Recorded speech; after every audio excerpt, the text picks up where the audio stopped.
जय हिंद दोस्तों। आज के इस इम्पॉर्टेंट लेक्चर में हम सभी डिस्कस करने वाले हैं 7 जून 2025 के करंट अफेयर्स को। तो अगर आप किसी भी एग्ज़ाम की तैयारी कर रहे हैं, चाहे आप एसएससी, बैंकिंग, रेलवे या फिर एनटीपीसी या फिर किसी भी स्टेट एग्ज़ाम की तैयारी कर रहे हैं, तो उसके लिए एक करंट अफेयर्स बहुत ही इनफ है।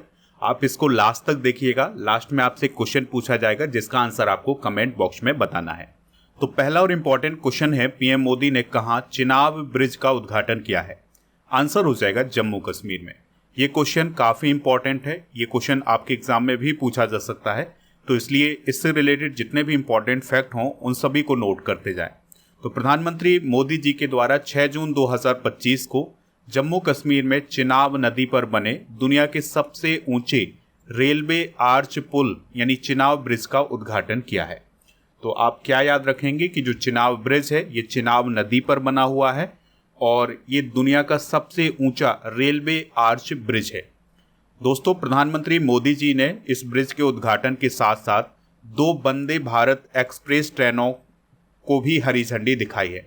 तो जो पहली वंदे भारत एक्सप्रेस ट्रेन होगी ये श्री माता वैष्णो देवी कटरा से लेकर के श्रीनगर तक चलेगी और दूसरी चलेगी श्रीनगर से कटरा। ठीक है, तो ये 2 वंदे भारत एक्सप्रेस ट्रेन को भी हरी झंडी दिखाई गई है मोदी जी के द्वारा। दोस्तों, अगर हम चिनाब ब्रिज की बात करें तो यह दुनिया का सबसे ऊंचा रेलवे आर्क पुल है और इसकी ऊंचाई है 359 मीटर की, यानी कि यहाँ से लेकर के और यहाँ तक की जो ऊंचाई है वो कितनी है? 359 मीटर की। और इसकी जो ऊंचाई है यह फ्रांस की राजधानी पेरिस में स्थित एफिल टावर से भी ज़्यादा है। इसकी लंबाई कितनी है? 1.31 किलोमीटर की, यानी कि इसकी जो यहाँ से यहाँ तक जो लंबाई है वो कितनी है? 1.31 किलोमीटर की। और इसकी जो लागत है वो कितनी है? लगभग 180 मिलियन डॉलर की, यानी कि 14.86 अरब रुपए इसमें खर्च किए गए हैं। और इसकी लोकेशन की बात करें तो यह चिनाब नदी पर बना हुआ है और यह जम्मू बारामूला रेलवे लिंक का एक हिस्सा है। इसका निर्माण किन कंपनियों ने किया है? तो अफकांस इंफ्रास्ट्रक्चर और VSL इंडिया और अल्ट्रा कंस्ट्रक्शन जो कि साउथ कोरिया की कंपनी है, तो इन सभी कंपनियों ने मिलकर के इसको तैयार किया है। दोस्तों, यह पुल रिएक्टर स्केल पर 8 तीव्रता तक के भूकंप को सहन करने की क्षमता रखता है। और दोस्तों, यह 266 किलोमीटर प्रति घंटा की गति तक की हवाओं को झेल सकता है। यह पुल हर मौसम में जम्मू कश्मीर को भारत से जोड़ता है। यह पुल जम्मू कश्मीर के रायसी जिले के कौरी और वक्कल इलाकों को जोड़ता है और इस पुल की जो आयु बताई गई है वो बताई गई है 120 वर्ष, यानी कि ये जो पुल है वो 120 वर्ष तक खड़ा रह सकता है। इस परियोजना की शुरुआत 2002 से हुई थी, तो 2002 में इसको स्वीकृति मिली थी। 2017 से इसका निर्माण शुरू हुआ, बीच में भी कुछ काम हुआ है, लेकिन इसका जो निर्माण है वो 2017 से शुरू हुआ। अगस्त 2022 में इसका निर्माण पूरा हो गया था। फिर इसका जो पहला ट्रायल हुआ था वो जून 2024 में हुआ था और अब इसका उद्घाटन 6 जून 2025 को किया गया है। दोस्तों, प्रधानमंत्री मोदी जी के द्वारा चिनाब ब्रिज के अलावा एक और ब्रिज का उद्घाटन किया गया है जिसका नाम है अंजी खड्ड पुल। तो 6 जून 2025 को पीएम मोदी जी के द्वारा अंजी खड्ड पुल का भी उद्घाटन किया गया है। यह भी जम्मू कश्मीर में ही स्थित है। तो अंजी खड्ड पुल भारत का पहला केबल स्टेड रेलवे पुल है। ठीक है, तो इसमें केबल लगे हुए हैं इस प्रकार से। ठीक है, तो ये केबल स्टेड पुल है। जम्मू कश्मीर के ये रियासी जिले में स्थित है। यह पुल उधमपुर श्रीनगर बारामूला रेल लिंक परियोजना का एक पार्ट है। यह पुल 725 मीटर लंबा है और इसका जो मुख्य फैलाव है ये 290 मीटर का है और यह पुल नदी तल से 331 मीटर ऊपर है। इस पॉइंट को भी आप याद रख सकते हैं। अगला क्वेश्चन है, दुनिया के टॉप 10 स्टार्टअप शहरों की 2025 की सूची में टॉप पर कौन सा शहर है? तो टॉप पर है सैन फ्रांसिस्को। तो अमेरिका का जो सैन फ्रांसिस्को शहर है ये टॉप पर है। तो अभी startup blink global startup ecosystem index 2025 को जारी किया गया है। तो इसके अनुसार जो सैन फ्रांसिस्को है यह दुनिया का सबसे बेहतरीन स्टार्टअप शहर बना हुआ है और भारत के बेंगलुरु शहर ने टॉप 10 शहरों में जगह बनाई है और इसको 10वां स्थान हासिल हुआ है, जबकि दिल्ली को 11वां और मुंबई को 18वां स्थान हासिल हुआ है। अगर हम टॉप 3 शहरों की बात करें दोस्तों, तो सैन फ्रांसिस्को जो कि अमेरिका का शहर है ये पहले पर है, फिर न्यूयॉर्क दूसरे नंबर पर है और यूनाइटेड किंगडम का जो लंदन शहर है ये तीसरे स्थान पर है। अगर हम ओवरऑल रैंकिंग की बात करें तो इसमें टॉप 3 देश कौन कौन है, तो अमेरिका पहले स्थान पर है, फिर यूके है, फिर चाइना है और भारत को इस ओवरऑल रैंकिंग में 20वां स्थान हासिल हुआ है। तो यहाँ पर एक इंडेक्स की बात हुई है, तो चलिए कुछ इंपॉर्टेंट इंडेक्स डिस्कस करते हैं। तो विश्व प्रेस स्वतंत्रता सूचकांक 2025 में भारत को 151वां स्थान हासिल हुआ था, जबकि पहला स्थान नॉर्वे को हासिल हुआ है। ह्यूमन डेवलपमेंट इंडेक्स 2025 में भारत को 130वां और पहला स्थान आइसलैंड को प्राप्त हुआ है। सबसे बड़ी अर्थव्यवस्था की बात करें 2025 में तो भारत चौथी सबसे बड़ी अर्थव्यवस्था है और पहला स्थान अमेरिका को हासिल हुआ है। विश्व खुशहाली सूचकांक 2025 में भारत 118वें नंबर पर है, पहले स्थान पर फिनलैंड है। ग्लोबल टेररिज्म इंडेक्स 2025 में भारत को 14वीं रैंक मिली है, जबकि पहला स्थान बुर्किना फासो का है। भ्रष्टाचार धारणा सूचकांक 2024 में भारत 96वें स्थान पर है और पहला स्थान डेनमार्क को हासिल हुआ है। अगर हम बात करें ग्लोबल हंगर इंडेक्स 2024 की, क्योंकि अभी 25 वाला तो जारी नहीं हुआ है, 24 की बात करें तो इसमें भारत को 105वां स्थान हासिल हुआ था। अगला क्वेश्चन है, England and Wales cricket board और बीसीसीआई ने भारत इंग्लैंड टेस्ट सीरीज का नया नाम क्या रखा है? आंसर हो जाएगा एंडरसन तेंदुलकर ट्रॉफी।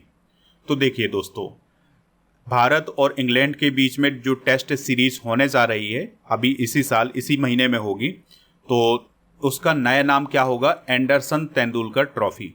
पहले इस ट्रॉफी को पटौदी ट्रॉफी के नाम से जाना जाता था, लेकिन अब इसे एंडरसन तेंदुलकर ट्रॉफी के नाम से जाना जाएगा। तो देखिए, भारत के जो महानतम खिलाड़ी हैं, क्रिकेट खिलाड़ी हैं सचिन तेंदुलकर, और जो इंग्लैंड के खिलाड़ी हैं जेम्स एंडरसन, उन दोनों के नाम पर इस टेस्ट सीरीज का नाम रखा गया है। इस ट्रॉफी का जो अनावरण है यह 11 जून को लॉर्ड्स में किया जाएगा। पटौदी ट्रॉफी की बात करें तो इसकी जो शुरुआत है वो 2007 में हुई थी और इसका जो नाम रखा गया था वो पूर्व क्रिकेटर नवाब मंसूर अली खान पटौदी के नाम पर रखा गया था, उनके सम्मान में रखा गया था। अब इस ट्रॉफी को एंडरसन तेंदुलकर ट्रॉफी के नाम से जाना जाएगा। चलिए दोस्तों, कुछ और इम्पोर्टेंट कप और ट्रॉफियां डिस्कस करते हैं। तो डेविस कप पुरुषों के टेनिस से संबंधित है, 1900 में इसकी स्थापना हुई थी। विली जीन कप टेनिस से संबंधित है, लेकिन ये महिलाओं के टेनिस से संबंधित है, 1963 में इसकी स्थापना हुई थी। मर्केडा कप फुटबॉल से संबंधित है, 1957 में इसकी शुरुआत हुई थी। राइडर कप गोल्फ यानी पुरुषों के गोल्फ से संबंधित है, इसकी शुरुआत 1927 में हुई थी। सोलेम कप गोल्फ से संबंधित है, लेकिन ये महिलाओं के गोल्फ से संबंधित है, इसकी शुरुआत 1990 में हुई थी। बाकर कप गोल्फ से संबंधित है, 1922 में इसकी शुरुआत हुई थी। थॉमस कप बैडमिंटन यानी पुरुषों के बैडमिंटन से संबंधित है, 1949 में इसकी स्थापना हुई। उबेर कप ये बैडमिंटन से संबंधित है, लेकिन महिलाओं के बैडमिंटन से संबंधित है, 1957 में इसकी स्थापना। इसके अलावा रोबर्स कप फुटबॉल से संबंधित है, 1891 में इसकी शुरुआत हुई। रणजी ट्रॉफी, दुलीप ट्रॉफी, ईरानी trophy, Deodhar trophy, Vijay Hazare trophy, ये सभी क्रिकेट से संबंधित हैं और जो रोबर्स कप है ये फुटबॉल से संबंधित है। अगला क्वेश्चन है, भारतीय रिजर्व बैंक यानी आरबीआई ने किस ई कॉमर्स कंपनी को एनबीएफसी यानी नॉन बैंकिंग फाइनेंशियल कंपनी का लाइसेंस प्रदान किया है? आंसर हो जाएगा फ्लिपकार्ट। ठीक है, तो फ्लिपकार्ट को आरबीआई के द्वारा कौन सा लाइसेंस दिया गया है? एनबीएफसी का लाइसेंस दिया गया है, यानी नॉन बैंकिंग फाइनेंशियल कंपनी का लाइसेंस दिया गया है। तो अब क्या होगा कि जब फ्लिपकार्ट को ये लाइसेंस प्राप्त हो चुका है तो फ्लिपकार्ट अब सीधे ग्राहकों को लोन दे सकता है। ठीक है, तो ये अभी राइट प्राप्त हुए हैं किसको? फ्लिपकार्ट को। लेकिन जो फ्लिपकार्ट है ये बैंक की तरह डिपॉजिट यानी जमा नहीं ले सकता है। यह पहली बार हुआ है कि जब आरबीआई ने किसी बड़ी ई कॉमर्स कंपनी को एनबीएफसी का लाइसेंस दिया है। ठीक है, तो एनबीएफसी का फुल फॉर्म जरूर याद रखिएगा, इसका फुल फॉर्म होता है नॉन बैंकिंग फाइनेंशियल कंपनी। देखिए, फ्लिपकार्ट की बात करें तो यह भारत की सबसे बड़ी ई कॉमर्स कंपनियों में से एक है। 2007 में इसकी शुरुआत सचिन बंसल और विन्नी बंसल के द्वारा की गई थी, लेकिन 2018 में वॉलमार्ट ने फ्लिपकार्ट को खरीद लिया था। तो ये सभी इंपॉर्टेंट जानकारी आप नोट कर सकते हैं। अगला क्वेश्चन है, हाल ही में 2025 में भारत का शीर्ष ब्लूबेरी उत्पादक राज्य कौन बना है? यानी कि सबसे ज़्यादा ब्लूबेरी का प्रोडक्शन भारत के किस राज्य में होता है? तो ये होता है दोस्तों महाराष्ट्र में। ठीक है। तो 2025 में भारत का सबसे बड़ा ब्लूबेरी उत्पादक राज्य कौन बना है? महाराष्ट्र बना है। तो महाराष्ट्र के पुणे और जो नासिक है, इसकी मिट्टी ब्लूबेरी के लिए काफ़ी आदर्श है, इसलिए जो महाराष्ट्र है वो ब्लूबेरी के प्रोडक्शन में पहले स्थान पर है। तो अगर हम टॉप 5 राज्य की बात करें तो महाराष्ट्र पहले, कर्नाटक दूसरे, हिमाचल प्रदेश तीसरे, तमिलनाडु चौथे और उत्तराखंड 5वें स्थान पर है ब्लूबेरी के प्रोडक्शन में। चलिए कुछ और इम्पॉर्टेंट फसलें डिस्कस करते हैं और उनमें भारत में प्रथम कौन सा राज्य है इसको डिस्कस करते हैं। तो चावल के प्रोडक्शन में पश्चिम बंगाल, गेहूं और आलू के प्रोडक्शन में उत्तर प्रदेश, मक्का में कर्नाटक, दलहन और दालों में मध्य प्रदेश, मूंगफली में गुजरात, गन्ना में उत्तर प्रदेश, जूट में पश्चिम बंगाल, तंबाकू में आंध्र प्रदेश, प्राकृतिक रबर में केरल और कॉफी के उत्पादन में कर्नाटक पहले स्थान पर है। अगला क्वेश्चन है, विश्व खाद्य सुरक्षा दिवस हर साल कब मनाया जाता है? तो 7 जून को यह दिवस मनाया जाता है। ठीक है, और इसका उद्देश्य है सुरक्षित भोजन के महत्व को समझाना। दोस्तों 2025 की थीम क्या है? Food standards save lives. देखिए, दुनिया में भोजन के क्षेत्र में या फूड के क्षेत्र में काम करने वाली सबसे बड़ी संस्था कौन है? खाद्य एवं कृषि संगठन यानी FAO। तो यह एक अंतर्राष्ट्रीय संस्था है। 16 अक्टूबर 1945 को इसकी स्थापना हुई थी। रोम इटली में इसका मुख्यालय है और वर्तमान में इसके महानिदेशक हैं चू डोंगियो, जो कि चाइना के हैं। इसका मुख्य उद्देश्य है भूख और कुपोषण को खत्म करना और विकास और खाद्य सुरक्षा सुनिश्चित करना। देखिए, जून माह के प्रमुख दिवस डिस्कस करते हैं। तो 1 जून को विश्व दुग्ध दिवस और वैश्विक अभिभावक दिवस मनाया जाता है। 5 जून को विश्व पर्यावरण दिवस, 8 जून को विश्व महासागर दिवस, 12 जून को मनाया जाता है विश्व बाल श्रम निषेध दिवस और 14 जून को विश्व रक्तदाता दिवस, 18 जून को गोवा क्रांति दिवस, 19 जून को विश्व सिकिल सेल जागरूकता दिवस, 20 जून को विश्व शरणार्थी दिवस, 21 जून को अंतर्राष्ट्रीय योग दिवस, 23 जून को अंतर्राष्ट्रीय ओलंपिक दिवस, 29 जून को राष्ट्रीय सांख्यिकी दिवस और 30 जून को विश्व क्षुद्र ग्रह दिवस मनाया जाता है। तो ये सभी दिवस आप नोट कर सकते हैं। अगला क्वेश्चन है संयुक्त राष्ट्र सुरक्षा परिषद यानी UNSC में 2026-27 के कार्यकाल के लिए निम्न में से किन देशों को चुना गया है? आंसर हो जाएगा बहरीन, लातविया, कोलंबिया, लाइबेरिया और कॉन्गो लोकतांत्रिक गणराज्य। यानी कि इन 5 देशों को अभी हाल ही में UNSC में चुना गया है। तो इस क्वेश्चन का राइट आंसर क्या हो जाएगा? उपरोक्त सभी। तो Bahrain, Latvia, Colombia, Liberia, Congo लोकतांत्रिक गणराज्य को संयुक्त राष्ट्र महासभा ने 2026-27 के लिए संयुक्त राष्ट्र सुरक्षा परिषद के अस्थायी सदस्य के रूप में चुना है। ठीक है, और इनका जो कार्यकाल होगा वो होगा 1 जनवरी 2026 से 31 दिसंबर 2027 तक। और जो लातविया देश है ये पहली बार UNSC का अस्थायी सदस्य बना है और ये नए सदस्य अंतर्राष्ट्रीय शांति और सुरक्षा को बनाए रखने में अहम भूमिका निभाएंगे।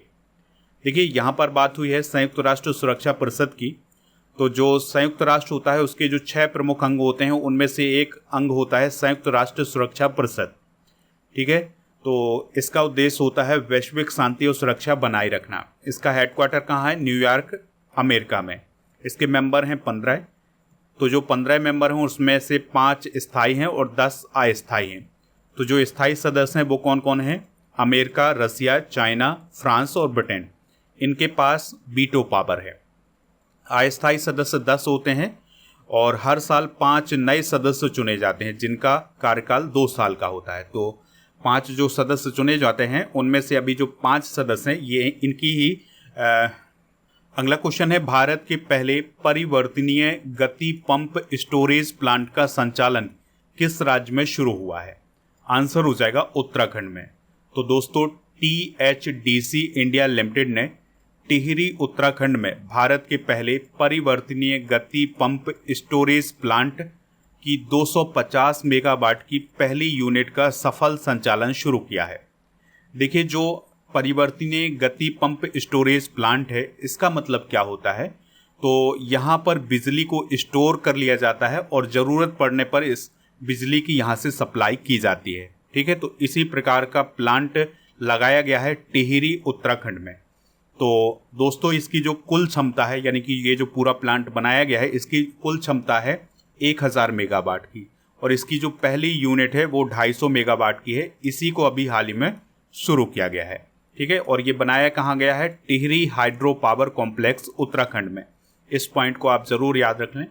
बात करते हैं टिहरी हाइड्रो डेवलपमेंट कॉरपोरेशन यानी THDC इंडिया लिमिटेड के बारे में। तो यह भारत की प्रमुख हाइड्रो इलेक्ट्रिक पावर कंपनी है और यह NTPC के अधीन है, और इसकी स्थापना 12 जुलाई 1988 को हुई थी। मुख्यालय इसका ऋषिकेश उत्तराखंड में है। अगला क्वेश्चन है, प्रधानमंत्री की आर्थिक सलाहकार परिषद के अध्यक्ष के रूप में किसे नियुक्त किया गया है?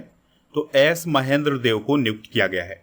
तो भारत के प्रसिद्ध अर्थशास्त्री हैं S महेंद्र देव, तो उन्हें प्रधानमंत्री की आर्थिक सलाहकार परिषद का नया अध्यक्ष बनाया गया है। तो प्रधानमंत्री की जो आर्थिक सलाहकार परिषद होती है, इसका काम क्या होता है? तो यह प्रधानमंत्री को आर्थिक और नीतिगत मामलों में सलाह देती है। अध्यक्ष का कोई निश्चित कार्यकाल नहीं होता है, वह केंद्र सरकार की इच्छा पर ही अपने पद पर बने रह सकता है। प्रधानमंत्री की आर्थिक सलाहकार परिषद की जो स्थापना है ये 2017 में की गई थी केंद्र सरकार के द्वारा। दोस्तों यह जो परिषद बनाई गई है यह एक सलाहकार निकाय है। इसकी सलाह प्रधानमंत्री के लिए बाध्यकारी नहीं है, यानी कि इसकी सलाह प्रधानमंत्री नहीं भी मान सकते हैं और मान भी सकते हैं। देखिए हाल ही में की गई कुछ महत्वपूर्ण नियुक्तियां डिस्कस करते हैं। तो अश्वनी लोहानी प्रधानमंत्री संग्रहालय एवं पुस्तकालय के निदेशक बने हैं। शैलेंद्र नाथ गुप्ता रक्षा संपदा के महानिदेशक। दिनेश सिंह राणा अंडमान और निकोबार कमान के कमांडर इन चीफ बने हैं भारतीय सेना के। जसबीर सिंह मान पश्चिमी वायु कमान के वरिष्ठ एयर स्टाफ ऑफिसर बने हैं। एस पद्मनाभन टाटा केमिकल्स के अध्यक्ष और नीरज चोपड़ा ऑडी इंडिया के ब्रांड एम्बेसडर बने हैं। अगला क्वेश्चन है, उम्मीद सेंट्रल पोर्टल किस केंद्रीय मंत्री द्वारा 6 जून 2025 को लॉन्च किया गया है? तो किरण रिजिजू जी के द्वारा इस पोर्टल को लॉन्च किया गया है। उम्मीद का मतलब है unified work management empowerment efficiency and development. ठीक है, तो इसे शॉर्ट में उम्मीद बोला जाता है। तो इस पोर्टल को लॉन्च किया गया है 6 जून 2025 को, और यह पोर्टल वक्फ संपत्तियों के पारदर्शी और डिजिटल प्रबंधन के लिए एक प्लेटफॉर्म के रूप में काम करेगा। तो यहाँ पर जो वक्फ संपत्तियाँ होगी उनका डिजिटल रजिस्ट्रेशन कराना अनिवार्य होगा और उन्हें एक यूनिक आईडी भी दी जाएगी, जिससे उनकी एक नई पहचान बनेगी। तो इस प्रकार से हमने आज के करंट अफेयर्स को डिस्कस कर लिया है। आप स्टडी करके ऐप को इंस्टॉल कर लें, जिसका लिंक डिस्क्रिप्शन बॉक्स में दिया गया है। तो वहाँ पर आप ई बुक वाले सेक्शन पर जाकर के मंथली करंट अफेयर्स की ई बुक को प्राप्त कर सकते हैं, हिंदी और इंग्लिश दोनों मीडियम में। ठीक है, तो मई 2025 की ई बुक लॉन्च कर दी गई है। इसके अलावा दोस्तों आप ऐप पर कोर्स एंड PDF वाले ऑप्शन पर जा करके और राजा गुप्ता सर का जो अर्जुन GS फाउंडेशन बैच है ये प्राप्त कर सकते हैं। तो उसके लिए आपको कूपन कोड यूज करना है अर्जुन 500। इस कोर्स की वैलिडिटी है 2 साल की। अगर आपको कोई दिक्कत परेशानी आती है तो आप इस नंबर पर भी संपर्क कर सकते हैं। इसके अलावा ऐप पर जो GK GS foundation complete online batch है इसको भी प्राप्त कर सकते हैं। चलिए अब हम कल के करंट अफेयर्स को एक बार रिवाइज करते हैं। भारत सरकार ने किस वर्ष जाति जनगणना के साथ जनगणना कराने को मंजूरी दी है? 2027। खीचन और मैनार आर्द्रभूमि किस राज्य में स्थित है, जिसे रामसर स्थल में शामिल किया गया है? राजस्थान। भारत को अंतर्राष्ट्रीय प्रशासनिक विज्ञान संस्थान की प्रशासन परिषद का अध्यक्ष किस अवधि के लिए बनाया गया है? 25 से 28। किस राज्य में राजीव गांधी वन संवर्धन योजना शुरू की गई है? Himachal Pradesh. Rafale fighter jet की मेन बॉडी कहाँ बनाई जाएगी? हैदराबाद में। अमेरिका ने कितने देशों के नागरिकों की एंट्री पर रोक लगा दी है? 12। बांग्लादेश की अंतरिम सरकार ने नए नोटों से किसकी तस्वीर हटा दी है? शेख मुजीबुर रहमान। WTO का मत्स्य पालन सब्सिडी समझौता अपनाने वाला निकारागुआ कौन सा सदस्य बना है? 101वां। प्रधानमंत्री संग्रहालय और पुस्तकालय के नए महानिदेशक कौन बने हैं? अश्वनी लोहानी।